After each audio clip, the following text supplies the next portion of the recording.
যেসব প্রশ্নগুলো নিয়ে আমাদের মধ্যে নির্বাচন কেন্দ্রিক জটিলতা হচ্ছে, তার মধ্যে একটা তো হচ্ছে যে নির্বাচনই আসলে কখন হবে, কখন হওয়া দরকার, এইটা কারোরই নিজস্ব দলীয় রাজনৈতিক বিবেচনা থেকে হওয়া উচিত না।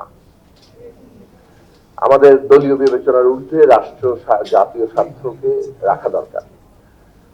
সেটা প্রায় আমরা দেখছি যে দলীয় সংকীর্ণ স্বার্থ জাতীয় স্বার্থকে ছাপিয়ে যাচ্ছে। নির্বাচন অত্যন্ত গুরুত্বপূর্ণ এবং সংস্কার প্রক্রিয়ার একেবারে অপরিহার্য অংশ। সংস্কার নির্বাচন ছাড়া শেষ হবে না। কেউ যদি মনে করেন যে অন্তর্বর্তী সরকার যে কোনো কিছু করে অধ্যাদেশ, আইন, গণভোট কোনোটাই সংবিধান সংস্কারের প্রশ্নকে চূড়ান্ত রূপ দিতে পারবে না। আপনার প্রিয় কাপড়ের যত্নে এলো এনজাইম সমৃদ্ধ Arik silver wash detergent powder 500 গ্রাম মাত্র 70 টাকা। প্রিমার্ক।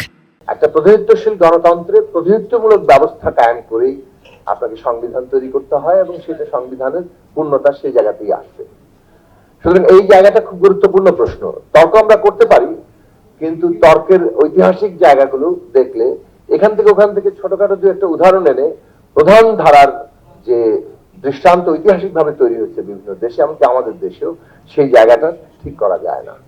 আমাদের দেশে ঐতিহাসিকভাবে কতগুলো গলদ তৈরি হচ্ছে 72 সালে, সেইগুলোকে আমাদের বিবেচনায় রেখেই আমাদেরকে এই সময়ের জায়গাটা ভাবা দরকার। আমরা খুব স্পষ্টভাবে আমাদের দিক থেকে প্রস্তাব তুলেছি যে যৌক্তিকভাবে কি হওয়া উচিত। একটা হচ্ছে যে রাজনৈতিক দলগুলোর মধ্যে অনাস্থা আছে, অনাস্থার জায়গা থেকেই আগামী সংসদ কিংবা যেভাবেই জনপ্রতিনিধি নির্বাচিত হোক না কেন, যে নামই আমরা দেই না কেন, তারা কি আসলে এই সংস্কার প্রস্তাবগুলো এমনকি ঐকমত্যগুলো সেগুলো বাস্তবায়ন করবে, এটাই কিন্তু একটা বড় প্রশ্ন হিসেবে দাঁড়িয়ে যাচ্ছে। এবং বেশিরভাগ ক্ষেত্রে ধরে নেওয়া হচ্ছে একটা দল ক্ষমতায় আসবে এবং তারা মানবে না। এইটা একটা ভালো প্রোপাগান্ডা গত 13 মাস ধরে হয়েছে, তার একটা ফলাফল আমরা বিভিন্ন জায়গায় পাচ্ছি। কিন্তু সেই জায়গা থেকে ভিন্ন জায়গায় আসা দরকার। আমরা কে কতটা আসলে কমিটেড সেটা কিন্তু এখনই খুব বলা যাবে না, কেননা ধারাবাহিকতার দিক থেকে দেখলে অনেক কমিটমেন্ট কিন্তু আমরা 5ই আগস্টের আগে অনেক জায়গা থেকে দেখিনি। সংস্কারের দিক থেকে, প্রস্তাবের দিক থেকে বলি, প্রশ্নগুলো নিয়ে বিস্তারিতভাবে আলোচনা লেগে থাকার প্রশ্নে বলি, সব জায়গা থেকে আমি ওই বিস্তারে যাচ্ছি না। যৌক্তিক জায়গাটা আমরা মনে করি যে হ্যাঁ, অনাস্থাকে দূর করার জন্য একটা আইনগত বাধ্যবাধকতা থাকা দরকার, ঐকমত্য, অঙ্গীকার, এগুলো অত্যন্ত গুরুত্বপূর্ণ। কিন্তু যদি অঙ্গীকারেই আমরা আস্থা স্থাপন করতে পারছি না, সে কারণে আইনগত একটা বাধ্যবাধকতা জায়গাটা তৈরি করা দরকার যে আগামী জনপ্রতিনিধিরা ঐকমত্যের সংস্কারগুলো বাস্তবায়ন করবে।